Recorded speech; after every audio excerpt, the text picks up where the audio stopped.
नमस्कार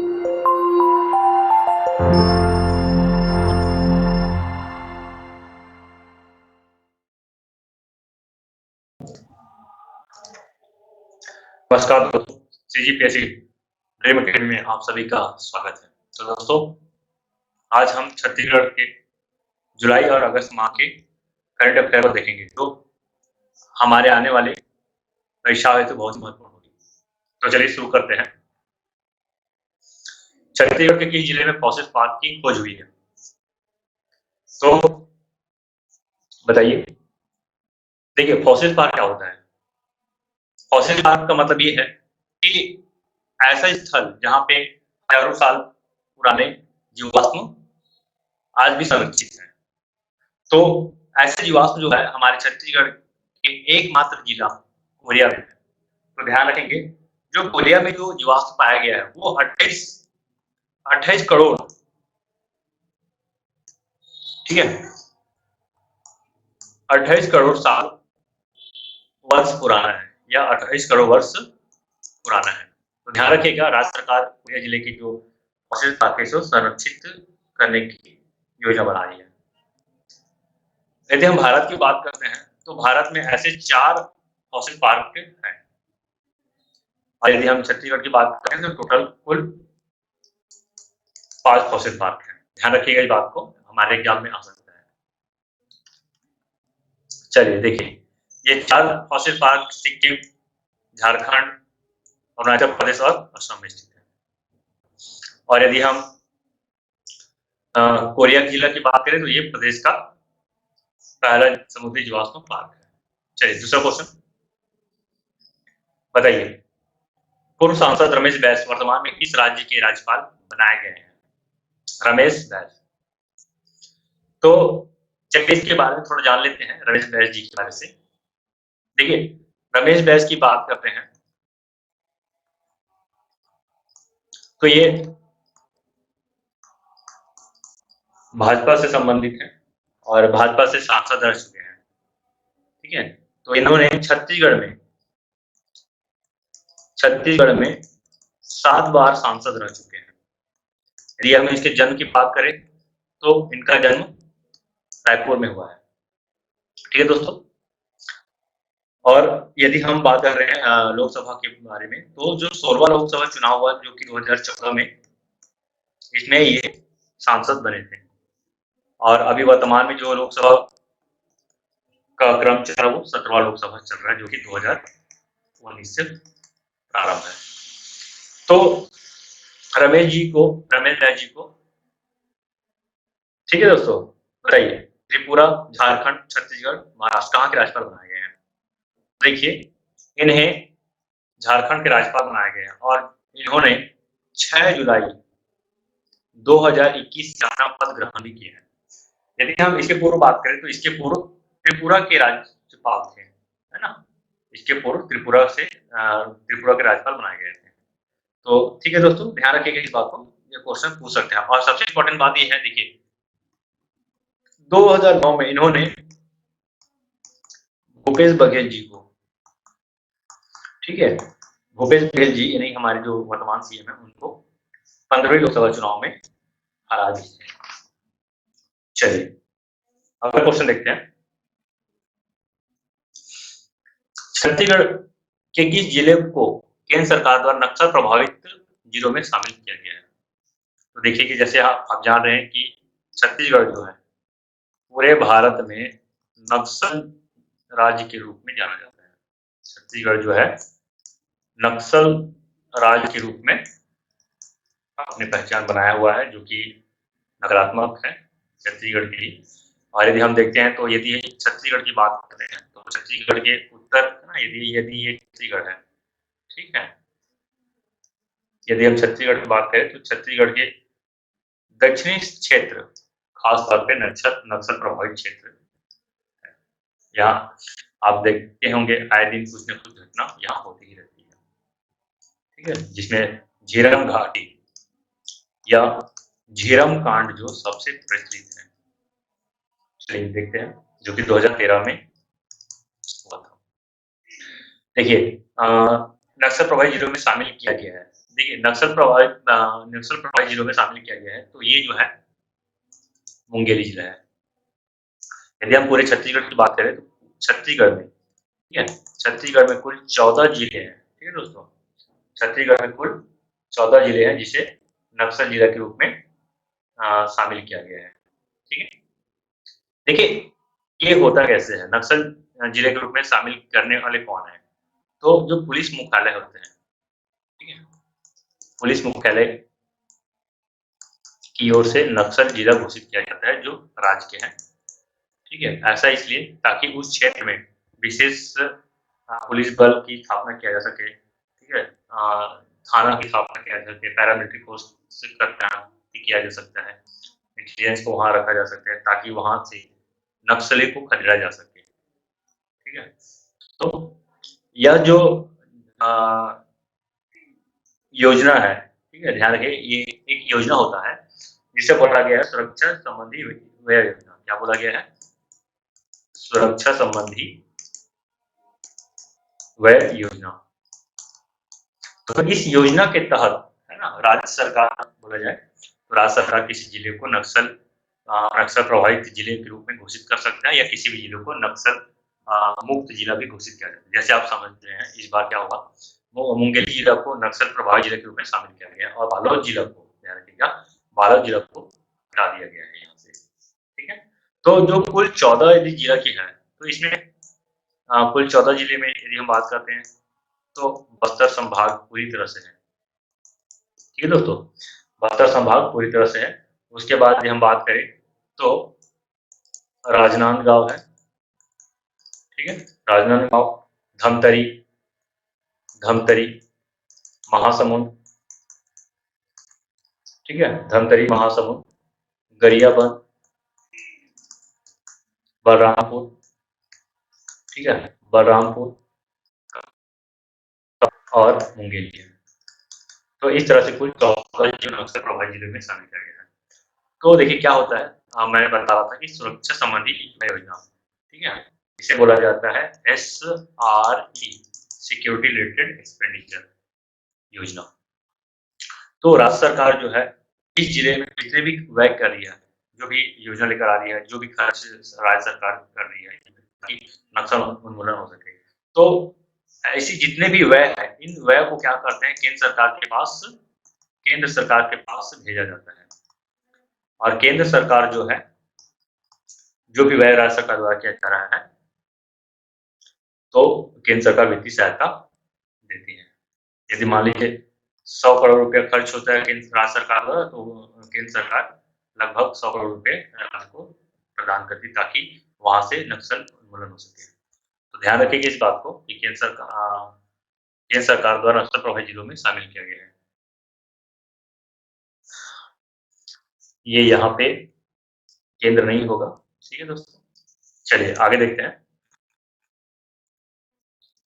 ये आप देख लीजिएगा कुल 14 जिले हैं। चलिए अगला है छत्तीसगढ़ मिलेट मिशन में कुल कितने जिलों को शामिल किया गया है? चलिए तो सबसे पहले हम जाने मिलेट मिशन है क्या, ठीक है, मिलेट मिशन है क्या। तो देखिए क्या होता है, आप लाल बलुई मिट्टी को तो समझते होंगे, लाल बलुई मिट्टी जिसे छत्तीसगढ़ में, ठीक है, टिकरा मिट्टी भी कहा जाता है। तो यह उपजाऊ मिट्टी नहीं होते हैं, इसमें बालू के कण पाए जाते हैं, वर्षा का अभाव होता है, मतलब जल धारण क्षमता इस मिट्टी की कम होती है, उपजाऊ की कमी होती है। तो ऐसे मिट्टी में खास तौर पे मोटे अनाज का उत्पादन होता है। अब इस मोटे अनाज में यदि हम बात करते हैं तो कौन है, तो इस मोटे अनाज में यदि बात करें तो जैसे ज्वार, मक्का, कोदो, कुटकी, ठीक है, और यदि हम बात करें रागी, तो इत्यादि फसल ऐसे मिट्टी में होती है। तो ऐसे अनाज को मिलेट कहा जाता है, समझे, ऐसे मोटे अनाज को क्या कहा जा रहा है, मिलेट कहा जा रहा है। और मिलेट मिशन किसे कहेंगे, तो मिलेट मिशन का मतलब ये होता है ऐसे मोटे अनाज हैं, तो इन मोटे अनाज को भी ग्रामीण कृषि कृषि है ऐसे अनाज का उत्पादन किया रहा है जिससे इसके उत्पादन का सही दाम मिल सके। तो ये समझ में आ गया होगा मुझे लगता है मिलेट मिशन क्या होता है। देखिए छत्तीसगढ़ मिलेट मिशन में कुल कितने राज्यों को शामिल किया गया है? तो छत्तीसगढ़ द्वारा जो मिशन में कुल 14 जिलों को शामिल किया गया है। यदि हम 14 जिलों की बात करें तो इन 14 जिले में शामिल है बस्तर संभाग पूरा, है ना? समझ रहे होंगे बस्तर संभाग में लाल बलू मिट्टी का ही विस्तार है, ठीक है? ये बस्तर संभाग के कुल संभाग है ना बस्तर संभाग, तो बस्तर संभाग के कुल 7 जिले हो गए, ठीक है?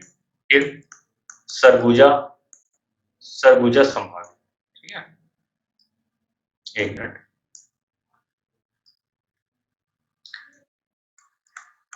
सरगुजा संभाग,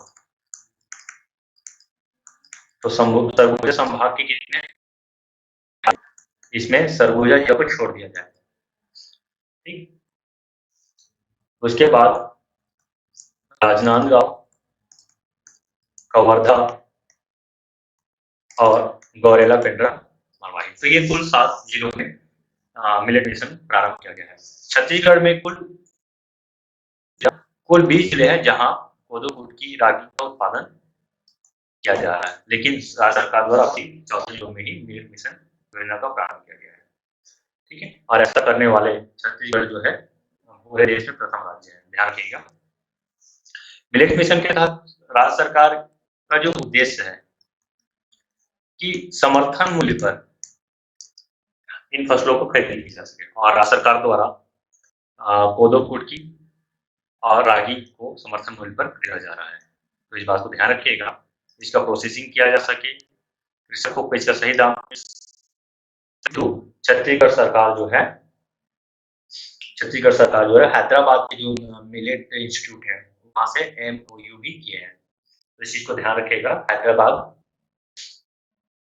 मतलब Indian institute of millet research Hyderabad, ध्यान रखिएगा, Indian institute of millet research Hyderabad, प्रदेश के 14 जिलों में MOU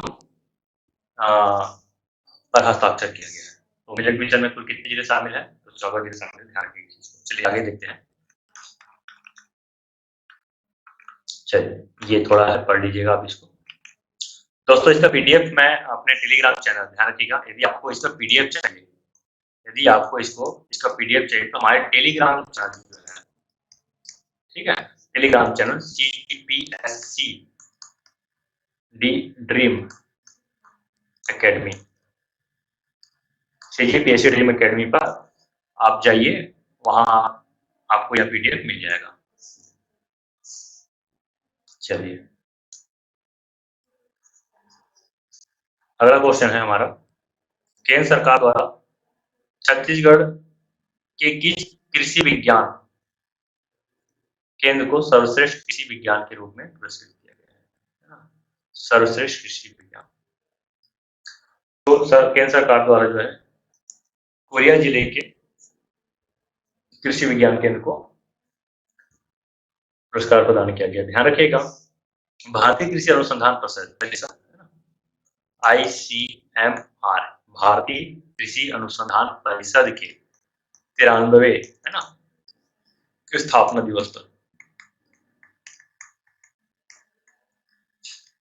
है ना, 93 स्थापना दिवस पर पंडित दीनदयाल उपाध्याय कृषि विज्ञान राष्ट्रीय प्रोत्साहन पुरस्कार, ठीक है, मैं फिर से बोल दे रहा हूँ, पंडित दीनदयाल उपाध्याय कृषि विज्ञान राष्ट्रीय प्रोत्साहन पुरस्कार के अंतर्गत कोरिया, ठीक है, कोरिया जिला के कृषि विज्ञान केंद्र को सर्वश्रेष्ठ कृषि विज्ञान केंद्र के रूप में पुरस्कृत किया गया है। और ये जो कृषि विज्ञान केंद्र है ये इंदिरा गांधी कृषि विश्वविद्यालय से संबद्धता रखते हैं। ध्यान रखिएगा, देश में कुल ऐसे 722 कृषि विज्ञान केंद्र हैं। कितने हैं? 722 कृषि विज्ञान केंद्र, जिसमें से कोरिया जिले को प्रथम स्थान मिला है। चलिए अगला क्वेश्चन देखते हैं। चतुर्थ वित्त आयोग के अध्यक्ष किसे नियुक्त किया गया है? वित्त आयोग के अध्यक्ष दोस्तों देखिए, पंचायती राज अधिनियम के तहत एक के अनुच्छेद है ना, एक अनुच्छेद है भारतीय संविधान के अनुच्छेद 243 आई, 243 आई। तो 243 आई के तहत वित्त आयोग है ना, वित्त आयोग के गठन का प्रावधान किया गया है। ठीक है, गठन करने के लिए राज्यपाल है ना, राज्यपाल की शक्ति का वर्णन किया गया है। तो हर प्रत्येक 5 वर्ष है ना, प्रत्येक 5 वर्ष में राज्यपाल द्वारा वित्त आयोग का गठन किया जाएगा। तो वित्त आयोग का इस बार जो गठन हुआ है उसके जो अध्यक्ष है सर्जियस मिंट है। ध्यान रखिएगा, वित्त आयोग का गठन का उद्देश्य क्या है। तो यदि उद्देश्य की हम बात करें तो राज्य में पंचायतों में जो राजस्व वितरण होता है, बंटवारा होता है, इसके लिए वित्त आयोग का गठन किया जाता है। क्लियर है दोस्तों, इस चीज को ध्यान रखिएगा। वित्त आयोग का गठन जो किया जा रहा है वो राजस्व के बंटवारे के लिए किया जाता है। तो इसके लिए जो वित्त आयोग के अध्यक्ष नियुक्त किया गया वो सर्जियस मिंट जी है। ये 5 वर्ष का इनका कार्यकाल रहेगा और 5 वर्ष में ये एक रिपोर्ट तैयार करेंगी ताकि राजस्व बंटवारा हो सके। चलिए अगला देखते हैं, क्वेश्चन नंबर 7। पुनः नारकोम अभियान संबंधित है। देखिए पुनः नारकोम अभियान संबंधित है। तो देखिए पुनः नारकोम जो है वो सुकमा जिले के पुलिस द्वारा, ठीक है, सुकमा जिले के पुलिस की ओर से यह अभियान चलाया जा रहा है जिससे यहाँ के लोगों के शिक्षा, स्वास्थ्य और रोजगार को सुधारा जा सके। इस चीज को ध्यान रखिएगा, शिक्षा, स्वास्थ्य और रोजगार को बढ़ावा देने के लिए पुनः नारकोम अभियान सुकमा जिले के पुलिस द्वारा चलाया जा रहा है। दोस्तों पहला क्वेश्चन देखते हैं, मेरी लोकप्रिय कहानियां के रचनाकार है। ठीक है, तो मेरी लोकप्रिय कहानियां के रचनाकार जो है परदेसी राम वर्मा है।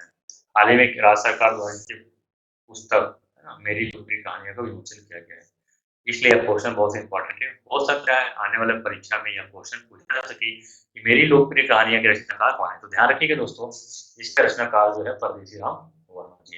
यदि हम परदेसी राम वर्मा जी के और रचना की बात करें, देखिए इसकी जो प्रमुख रचना की मैं बात कर रहा हूँ तो मैं बैला न हूँ, है ना, मैं बैला न हूँ, ये इनके प्रसिद्ध नाटक है। और दूसरा यदि हम बात करते हैं बुधिया की 3 रातें, ठीक है, बुधिया की 3 रातें, जो बुधिया की 3 रातें जो है ये भी कहानी है। ठीक है, और यदि और बात करते हैं आवा, तो आवा इनके प्रसिद्ध क्या है, उपन्यास है। तो ध्यान रखिएगा, मेरी लोकप्रिय कहानी के रचनाकार कौन है, तो मेरी लोकप्रिय कहानी के रचनाकार परदेसी राम वर्मा जी है। अगला क्वेश्चन देखते हैं, ये देखिए मेरी लोकप्रिय कहानी की विमोचन किया किसके द्वारा, तो मुख्यमंत्री भूपेश बघेल के द्वारा। चलिए अगला क्वेश्चन है क्वेश्चन नंबर 9, छत्तीसगढ़ में बहुला चौथ पर्व किस माह में मनाया जाता है। तो बहुला चौथ पर्व, ध्यान रखिएगा, ये जो बहुला जो है ये एक गाय है। ठीक है दोस्तों, तो इसी गाय के सम्मान में यह पर्व मनाया जाता है। इसके पीछे एक छोटी सी स्टोरी मैं बता देता हूँ कि क्या होता है। ये बहुला नामक एक गाय जो है अपने बछड़े मतलब बछड़े को जब जन्म देती है, तो जब वो घास चरने जाती है तो बछड़े को वापस मतलब जो है बछड़े को मतलब अपने घर में छोड़ देती है और वो बाहर चरने के लिए चली जाती है। एक दिन क्या होता है, कृष्ण जी जो है शेर के रूप में उसके सामने आते हैं और उन्हें खाने का प्रयास करते हैं। ऐसे में बहुला जो नामक जो गाय है वो बोलती है कि मेरे बेटे भूखे हैं, मैं पहले दूध पिला लेती हूँ, फिर आप मुझे खा लेना। तो कृष्ण जी जो कि शेर के रूप में थे उनको ठीक है बोलते हैं, जाओ फिर आ जाओ तो मैं तुम्हें खा लूंगा। तो वो वापस आती है बच्चे को दूध पिलाकर।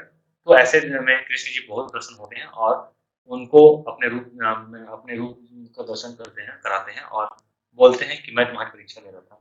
तो ध्यान रखिएगा, ये जो बहुला चौथ जो पर्व है इसे रखती है माताएं अपने बच्चे की लंबी उम्र के लिए या उनकी सुरक्षा के लिए। इसी तरह छत्तीसगढ़ में एक और है ना, हल षष्ठी, ध्यान रखिएगा। हल षष्ठी पर्व भी है जो कि यहाँ की महिलाओं द्वारा अपने बच्चों की दीर्घायु के लिए मनाई जाती है। तो बहुला चौथ जो पर्व है वो भाद्र माह में मनाया जाता है, कृष्ण पक्ष, ध्यान रखिएगा इस चीज को, कृष्ण पक्ष के भाद्र माह के कृष्ण पक्ष में मनाई जाती है। चलिए आगे देखते हैं। राजीव गांधी खेल प्रतिभा सम्मान राज्य सरकार द्वारा किस दिन प्रतिवर्ष देने की घोषणा की गई है? तो इसको देख लेते हैं। तो राजीव गांधी खेल प्रतिभा सम्मान राज्य सरकार द्वारा किस दिन प्रतिवर्ष देने की घोषणा की गई? तो ये है 20, आपका ध्यान रखिएगा, 20 अगस्त, प्रत्येक वर्ष 20 अगस्त को राज्य सरकार द्वारा प्रतिभा सम्मान प्रदान किया जाएगा। तो दोस्तों हमारा ये टॉपिक यहीं पे खत्म होता है। तो आप बताइए, हमारा कमेंट करके जरूर बताइए कि आपको हमारे वीडियो कैसा लगा। दोस्तों यदि कुछ कमी है तो आप जरूर बताइए ताकि हम उसे सुधार सकें, और यदि आपको कुछ अलग और चाहिए वीडियो तो आप जरूर हमें बताइए कमेंट। तो आपको वीडियो आपका जो पीडीएफ आपको हमारे टेलीग्राम चैनल CG अकेडमी में मिल जाएगा। दोस्तों आप इस चैनल को प्लीज सब्सक्राइब कीजिए, लाइक कीजिए वीडियो को, और अपने दोस्तों तक इसे शेयर कीजिए ताकि अधिक से अधिक लोगों तक फैल सके। दोस्तों हमारा उद्देश्य है कि आपको करेंट अफेयर है, जो भी राष्ट्रीय जो भी घटनाएं घट रही हो आप तक पहुंचाने की, और सटीक जानकारी के साथ। तो दोस्तों आपका सहयोग बहुत महत्वपूर्ण है, ध्यान रखिएगा। ठीक है दोस्तों, चलिए तो वीडियो यहीं पे समाप्त करते हैं। जय हिंद, जय छत्तीसगढ़, जय जवान।